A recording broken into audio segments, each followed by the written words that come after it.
Selamat datang di PJL Channel. Ya, kali ini saya akan berbincang-bincang dengan Ibu Nurbaiyah. Ya.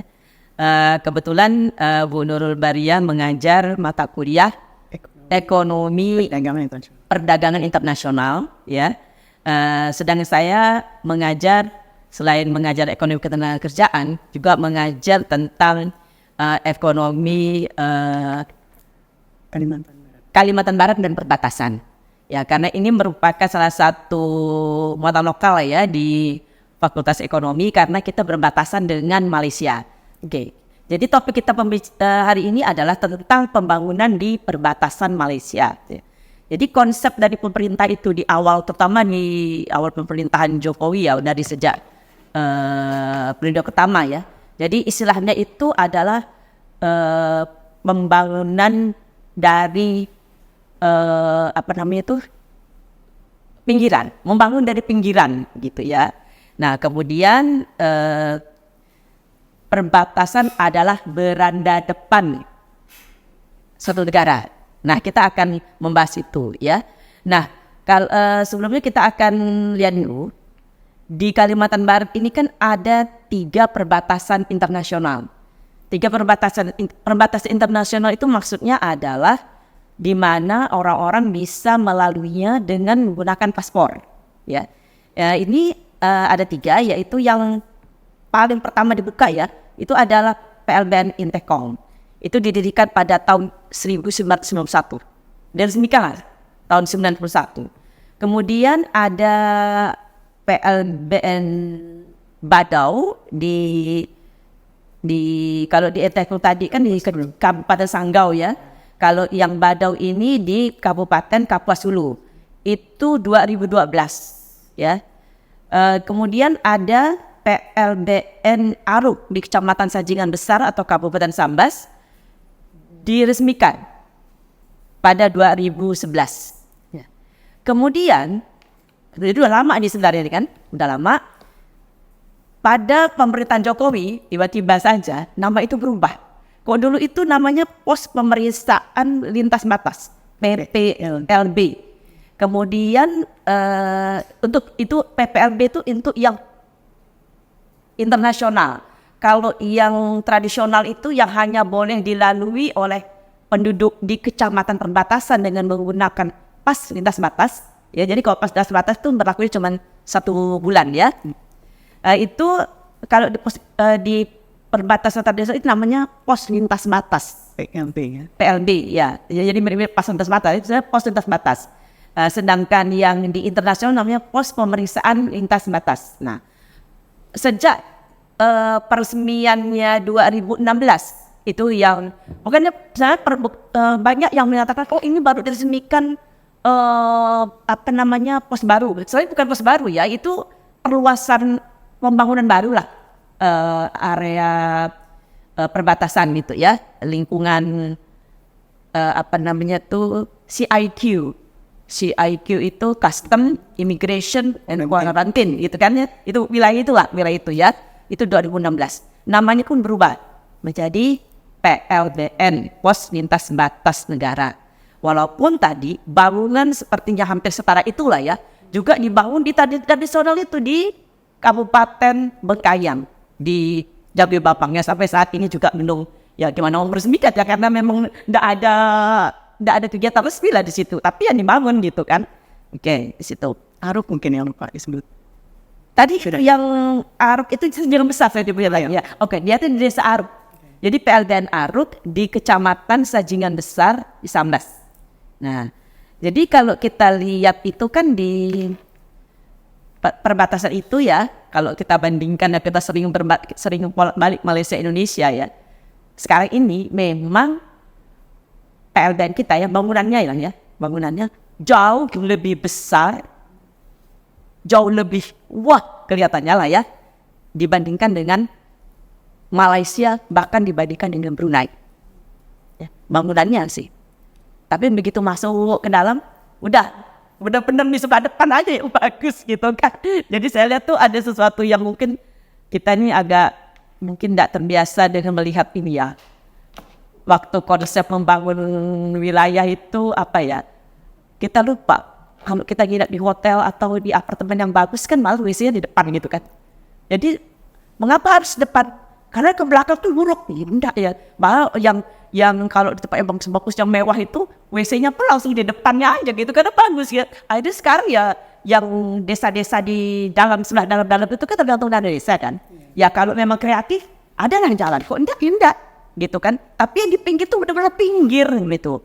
Nah itu, coba silakan Bu Nurul, bagaimana pendapat Bu Nurul tentang kondisi itu sekarang?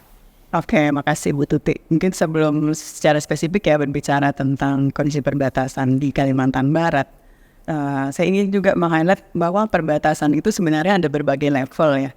Jadi secara administratif kita itu dipisahkan. Pada tingkat kecamatan pun ada border ya. Di tingkat kabupaten dengan kota itu juga ada border. Tetapi yang paling menarik itu biasanya memang adalah perbatasan negara. Nah, itu border juga. Nah, kenapa perbatasan negara ini menjadi penting ya? Border matters katanya ya. Karena memang arah dari hubungan ekonomi internasional di negara-negara yang ada sekarang ini, kita udah belajar juga di teori perdagangan internasional. Semua teori itu kan mengkonfirmasi bahwa perdagangan internasional itu menguntungkan ya. Nah, sehingga itu kita lihat sebagai satu peluang nih. Kalau kita bisa memperbesar size dari pasar kita, ukuran dari pasar kita, tentu itu merupakan peluang ekonomi yang baik. Dan keberadaan border antar negara dengan perspektif semacam itu dilihat sebagai opportunity, gitu, kesempatan. Nah, itulah yang kita lihat menjadi arah ya dari kebijakan pemerintah, sehingga border ini dibangun dari dulu dengan arah untuk merambah pasar yang lebih luas. Idenya tuh seperti itu sebenarnya. Jadi ya silakan dibangun di sebagus mungkin, dibuka semudah mungkin. Jangan seperti misalnya Korea Utara dan Korea Selatan kan susah ya mau melakukan hubungan ekonomi. Nah, kita kalau bisa dibaguskan nih supaya semakin mudah, kemudian pasarnya diperluas. Kalau orang masuk juga pasarnya menjadi semakin mudah diakses, sebagaimana dulu banyak orang yang datang tapi pasarnya jelek katanya. Kalau gitu pasarnya dibaguskan aja. Jadi seperti itu ide mengenai keberadaan border itu ya. Nah, memang ketika kita membuka akses, tidak ada yang istilahnya metik ya. Saya juga di kelas sering bilang ya sama mahasiswa, kita ini tidak ada yang metik, tidak ada yang harus semuanya tuh serba manual gitu. Mesti ada mekanismenya. Ketika border dibuka, apakah otomatis perekonomian kita itu langsung booming gitu ya, pendapatan kita langsung tinggi, barang-barang kita langsung laku? Ya belum tentu, karena memang ada kondisi-kondisi lain kan yang harus menyertai dibukanya border ini. Nah, tadi Bu Tuti bilang bordernya dibaguskan. Ya kita cuma bisa melihat aja, oke, bordernya bagus. Terus nextnya apa nih? Apakah mereka mau masuk? Terus kalau mereka mau masuk, mereka mau apa ya? Dan berapa lama gitu mereka ingin berinteraksi dengan ekonomi kita, membawa valuta asing ya, memperbanyak devisa kita.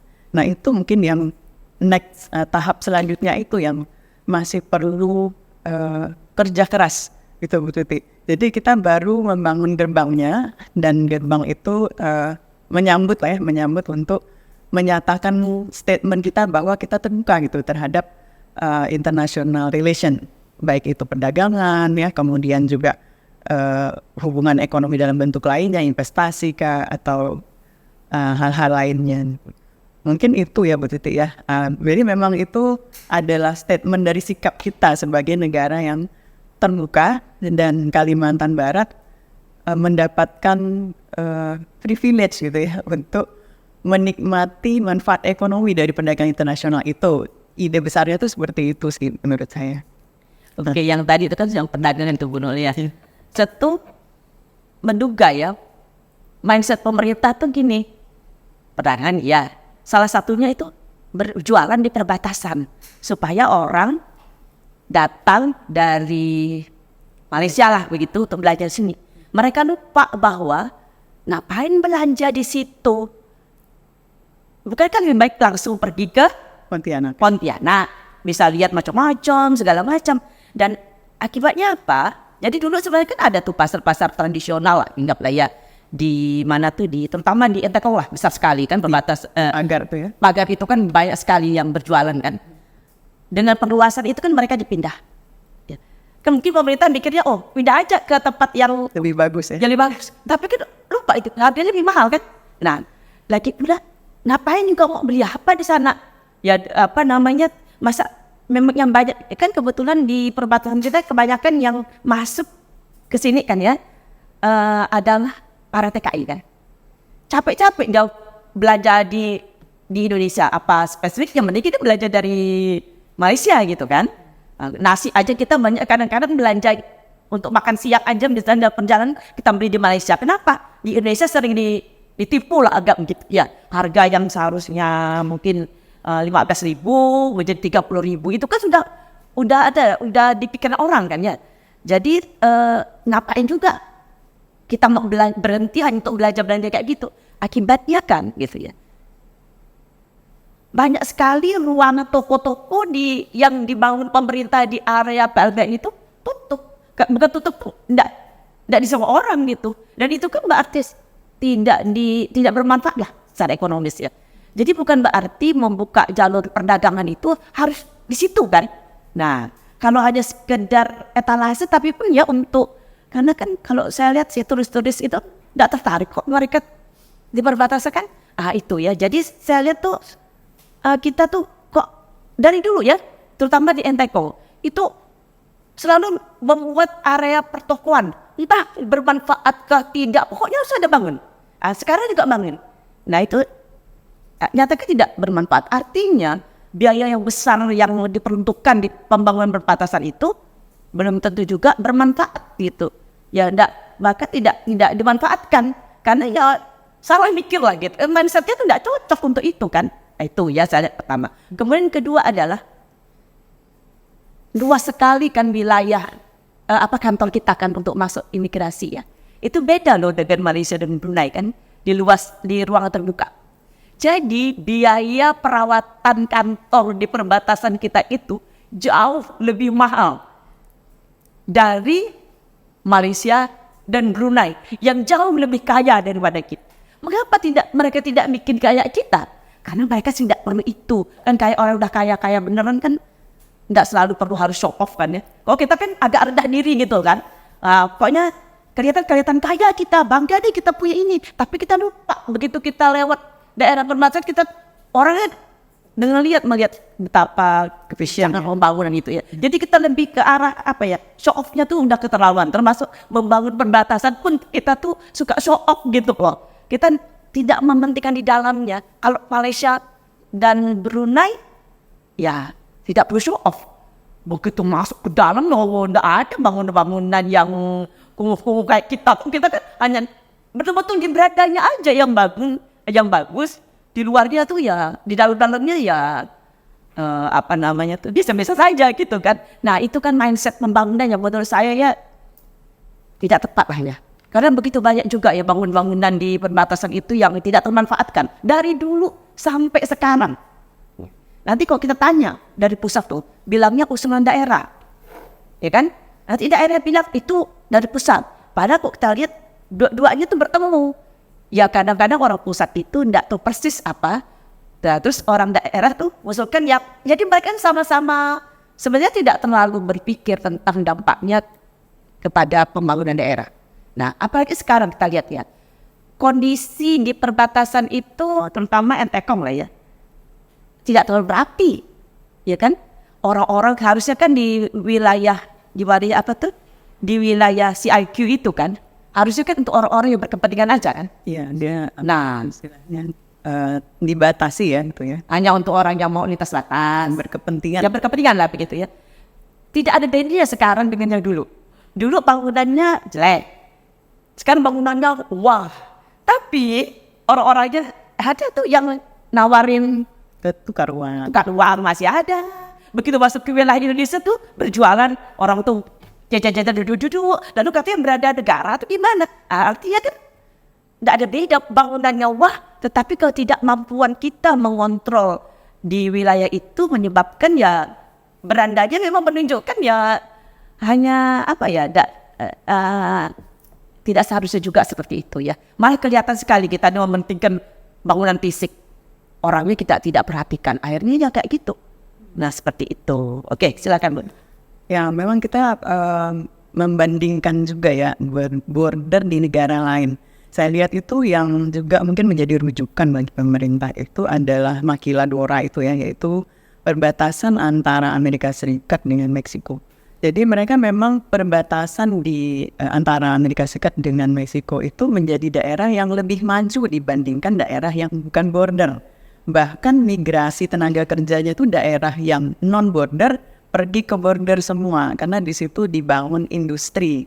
Nah mungkin idenya itu seperti itu Bu Titi ya, makanya dibangunlah pusat pelatihan kerja gitu ya, kemudian ada apartemen kalau saya tidak salah ya untuk tempat tinggal tenaga kerja yang nanti akan bekerja di industri yang letaknya di Indonesia, tetapi marketnya itu di Malaysia. Nah, kelihatan seperti itu, karena yang terjadi di Meksiko itu seperti itu, jadi dia industrinya itu di sisi Meksiko karena ya lebih murah ya, pajaknya lebih rendah, upah tenaga kerjanya lebih murah. Nanti setelah jadi barang itulah yang mensuplai industri-industri IT yang ada di Amerika gitu, sehingga jalan memang bordernya tuh jadi maju gitu. Sedangkan border di Indonesia ini lebih dia bukan hanya di kecamatan bordernya gitu ya. Orang yang datang ke sini dia pergi langsung ke Pontianak, dan industri itu kan memang belum wujud kan ya di perbatasan kita. Karena memang antara barang dengan orang itu dia kita sebut substitution ya, substitusi. Kalau ada orang yang berangkat bermigrasi ya menjadi tenaga kerja, berarti kemampuan kita untuk memproduksi barang itu juga kecil. Nah, tetapi kalau kita memproduksinya di Indonesia, maka yang akan melintas ke Malaysia itu adalah barangnya. Jadi barang versus orang nih. Kalau kita kan orangnya ya, orangnya pergi, jadi berproduksinya itu di Malaysia, sehingga perdagangan internasionalnya memang kecil gitu. Kan idenya kan inginnya gitu ya, supaya produksinya itu di Indonesia gitu. Cuma investornya nih, ada enggak yang mau berproduksi di sisi Indonesia? Gunakanlah, jadi TKI-nya nggak usah nyebrang, dia kerja di Indonesia. Tingkat upahnya pastilah lebih rendah ya dibanding di Malaysia, pajaknya juga mungkin lebih rendah, sehingga manfaat ekonomi itu jadi lebih besar. Tapi pada kenyataan tidak terjadi seperti itu ya. Ada banyak sekali TKI kita di Malaysia kan, sekitar 2 juta ya Kak Bu Tuti. Banyak lah pokoknya itu ya. 400 ribuan sekitar. Banyak sekali ya. Jadi ada apa tuh substitusi gitu. Kalau kita inginnya mengejarnya perdagangan internasional, tapi yang terjadi itu adalah migrasi, jadinya migrasi TKI. Dan kita itu membangun karena dia pakai hayalan. Wah, kita harus punya hayal, iya, tapi puluhan tahun udah kita gitu seperti itu kan. Jadi artinya itu waktu itu kan membangun di bukan apartemen lah itu ya, perumahan biasa lah. Maksudnya supaya tenaga kerja itu kerjanya di Malaysia, kembali bekerja di sini, tapi kerjanya di Malaysia Bisa pulang ya. pulangnya ke Indonesia, sehingga dia mengeluarkan uangnya itu Indonesia. Tapi kita lupa di mana mereka kerja di Malaysia itu, ya? Di Miri biasanya. Nah, mereka jauh sekali kerjanya itu kan. Nah, dan border itu tutupnya jam 5 ya. jam 5. Nah, beda loh kalau di Brunei itu sampai malam. Jam 9 atau 10 ya, sampai malam. Jadi di antara perbatasan Brunei dan Miri, Malaysia ya, Brunei Malaysia itu, sering sekali itu orang Brunei belanjanya di Malaysia, di Miri. Jadi mobil itu biasa pulang balik sampai malam begitu lah ya. Kalau kita kan tidak, karena mungkin bahaya juga. Tempat kita tuh lebih berbahaya kan. Nah seperti itu. Nah jadi BLK juga ada berfungsi, terus perumahan juga tidak berfungsi. Akhirnya untuk lain-lain lah ya. Karena ngapain buru-buru? Tidak. Jam 5 tutup, sementara dia selesai kerja jam 4. Jarak ke border, ya tidak mungkin lah, itu sangat tidak mungkin. Sebenarnya itu sudah bisa, kalau kita lihat tuh, kalau kita punya data ya, kita sudah bisa perkirakan lah bahwa itu tidak mungkin. Tapi kok kita kan contoh, pokoknya bangun. Nah gitu kan, sampai kapan Indonesia tuh terus-terusan toko? Dari dulu, zaman dulu tuh, setiap presiden ada jenis pasar, selalu mau bangun pasar. Setiap presiden ada pasar, selalu merasa lebih baik dari yang dulu. Tapi selalu pasar itu tidak ditepati. Ujung-ujungnya muncullah yang pasar-pasar rakyat yang yang informal begitu ya. Karena memang ya waktu di perbatasan itu memang kita yang itulah yang waktunya ya kan. Ya, Bu Tuti juga dulu pernah kita ngobrol ya bahwa sebenarnya ada pembagian peran di mana di tingkat nasional tuh harus berbuat apa gitu ya untuk border, dan di provinsi apa, di kabupaten apa, sampai kalau memang ujungnya di Pontianak juga punya peran kan sebenarnya dalam memanfaatkan border ini untuk membangun kan seperti itu ya. Nah, kemarin tuh kita baru Anton juga kita pulang ya, jadi dia ngeluhnya gini, makannya susah tuh dari Pontianak ke Entikong atau sampai ke Kucing lah ya. Entikong itu sekitar 300 kilo ya. Nah itu kan kita tidak punya rest area. Nah, akhirnya bekal. Ada sih tempat singgah ya, tapi itu tadi ya kadang-kadang mahal ataupun tidak cocok dengan selera. Nah sementara di Jawa itu banyak sekali tuh rest area. Jadi kita membangun memang hanya di gerbangnya, tetapi apakah mereka akan berhenti di gerbang? Kenyataannya kan tidak ya. Enggak, mereka sampai ke Pontianak. Lewat aja gitu kan ya. Nah perjalanan dia ke Pontianak itu ternyata ada hal yang kita lupakan. Mereka juga perlu. Selain itu juga bukan hanya untuk orang Malaysia, orang kita sendiri juga kan untuk pergi ke daerah mereka, pulang ke kampung yang jauh itu kan juga perlu tempat sholat, tempat untuk istirahat, makan. Jadi pembagian peran ini nih yang mungkin juga penting ya Bu Tuti ya. Karena kita mikirnya gini, kalau perbatasan itu yang di ujung, bahkan yang ujungnya betul-betul ujung yang di area lini 1 ya, yang di area CIQ itu, atau jalan yang menuju itu, yang di luar itu bukan border ya. Itu sih disebut batasan. Tapi kok di bangun pembatasan, jangan pikir orang itu pembatasan itu di kecamatan perbatasan aja ndak nyampe loh. Jadi di ujung bagian tepi-tepinya ya betul di beranda jalan, cuma ya dalamnya tuh enggak. Harusnya kan secara menyeluruh. Tadi kan misalnya orang itu pergi kemana sih? Orang tuh pergi Pontianak kan gitu ya. Berarti kan harusnya ada, misal pemerintah bangun tadi Bu Nurul ya, rest area di daerah antara pejalan itu tidak ada. Sekarang tuh ya ampun, kondisi toiletnya apa segala teman-teman. Jadi gimana ya membangun perbatasan kok tidak pernah. Jadi tapi kalau di daerah itu kok haus banget. Tapi kok tidak ada ide juga ya menurut saya tuh di daerah juga tidak punya ide yang gimana cermelah lah gitu mengenai itu. Atau misalnya penataan Pontianak pasar yang bagus gitu ya. Karena orang-orang Malaysia kan misalnya suka ke Bandung gitu kan ya. Kita bikin litan Bandung di Pontianak gitu kan ya. Dengan ditata yang bagus. Belanjanya loh. Kalau Tamar kita punya banyak. Tapi yang belanja yang mereka suka yang belanja yang gimana sih ya, yang ada sih yang harga-harganya itu suka juga, tapi yang di mall juga suka. Tapi kan juga mereka di Bandung juga mereka suka belanja-belanja yang istilahnya di pasar rakyat begitu kan. Nah hal seperti itu kan seharusnya juga ditata dalam konteks provinsi perbatasan gitu loh, bukan di beranda. Itu jadi saya pikir mindset beranda itu juga tidak tepat gitu ya. Beranda betul-betul ukuran kampung tradisional. Beranda tuh tamu tuh lihat berandanya bagus, buang air besarnya tuh di sungai di belakang. Itu tuh harusnya kan tidak gitu konsep develop modern itu kan. Ya di belakang ya, lupa kita mana belakang mana depan tuh udah enggak tahu lagi kita, karena sama-sama bagus ya gitu kan. Jadi Kalimantan Baratnya sebenarnya menjadi gerbang. Harusnya begitu mindsetnya tuh kalau perbatasan itu bukan di ujung aja. Ya ini kan enggak ujungnya betul-betul ujung gitu. Nah, kemudian di Malaysia sendiri juga mereka tidak punya strategic development yang khusus ya untuk border gitu. Jadi pembangunan itu ya pembangunan ekonomi secara umum, pembangunan daerah secara umum ya. Secara spesifik border development itu tidak ada ya. Karena mereka juga tidak merasa perlu. Karena mereka cukup, sebagai contoh lah sekarang ya, daerah Jawi Bapak berbatasan dengan Serikin. Itu kan dibangun kayak kita bukan sebut PLBN karena itu bukan PLBN. Kok bisa-bisanya membangun dengan biaya mahal di tempat perbatasan tradisional kan gitu? Seharusnya itu kan bisa dialihkan dananya untuk yang lain. Nah, mengapa Malaysia kurang tertarik? Itu paling dekat dengan Malaysia, kan dekat begitu kan ya, dekat dibanding border lain ya? Ya, dibanding border lain, dan mereka merasa ngapain juga membangun di situ gitu kan? Mereka takut juga kan diserbu oleh kerja kita ya segala macam kan. Mereka khawatir. Kita ini baru aja dibilang seperti kita tuh diplomasi kita kan dia bilang jago diplomasi. Kan dia bilang, oh ya mari kita setuju. Tapi udah oke, bangun. Orang belum apa-apa aja. Tapi kita udah bangun. Nanti udah bangunan udah usang gitu. Baru ini ya. Manis itu aja gitu kan.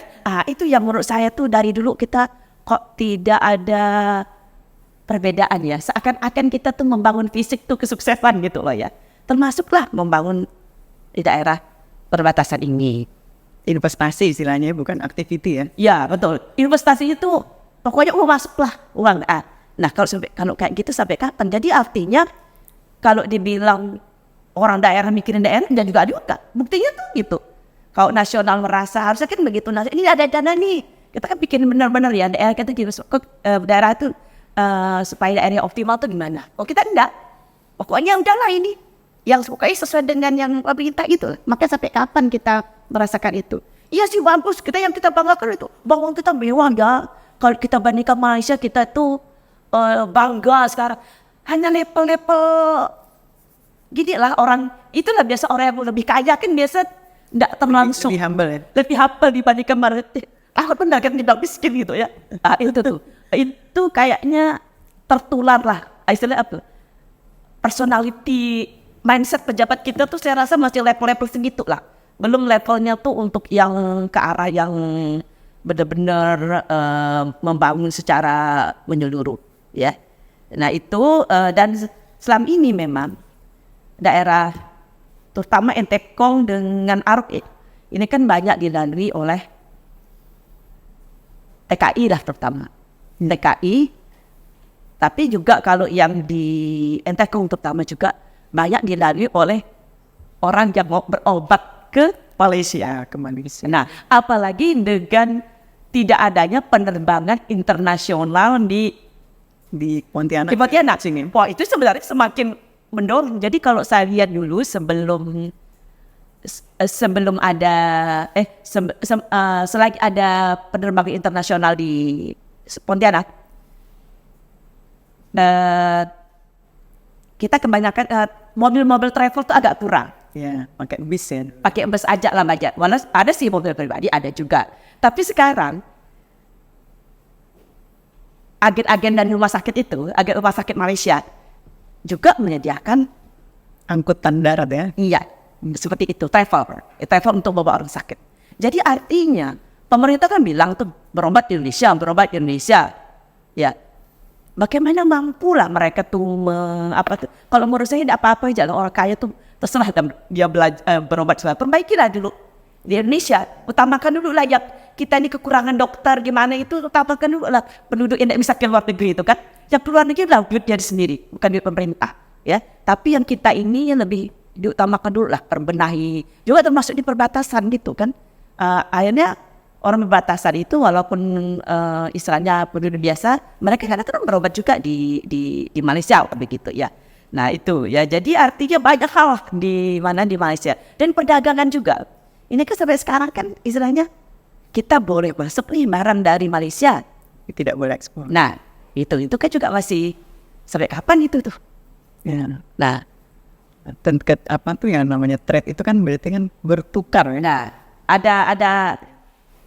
ada inilah ya, ada sedang berimbang lah, berimbang ya. Supaya dia berkelanjutan kan dia harus. Nah, tak tahu dia sampai kapan terusnya seperti itu. Nah itu, Nah karena itu emang harus ada selain itu ya, tadi misalnya kata Bu Tuti, mereka kan sudah mau datang nih, bagaimana supaya dia bertahan lebih lama. Lebih lama. Perbaiki tadi kan misalnya. Ya. Oke lah sekarang kita yang berobat ke sana, mungkin mereka tidak berobat ke sini tapi dia belanja. Mereka suka sekali kok makanan Indonesia kan. Ya, benar-benar. Suka sekali makanannya. Jadi kalau sebenarnya kita menatanya dengan baik segala macam kan, ya tidak apa-apa lah. Mereka aja suka kok belanja yang Indonesia diserikin sana tuh ya. Karena tourism itu kan juga ekspor kan, tapi jasa. Ya. Jadi kita barang mungkin sedang menuju ke sana ya berbenah, tetapi jasa sebenarnya sudah bisa kita eksplor dari sekarang. Bisa sebenarnya kalau kita mau benahi lah gitu. Oke lah ya Bu Nurul, terima kasih kita telah mengobrol ya sedikit banyak lah tentang perbatasan. Mungkin lain kali kita akan berbicara yang lebih luas lagi. Terima kasih atas sharingnya dan selamat berjumpa pada kesempatan yang akan datang. Terima kasih.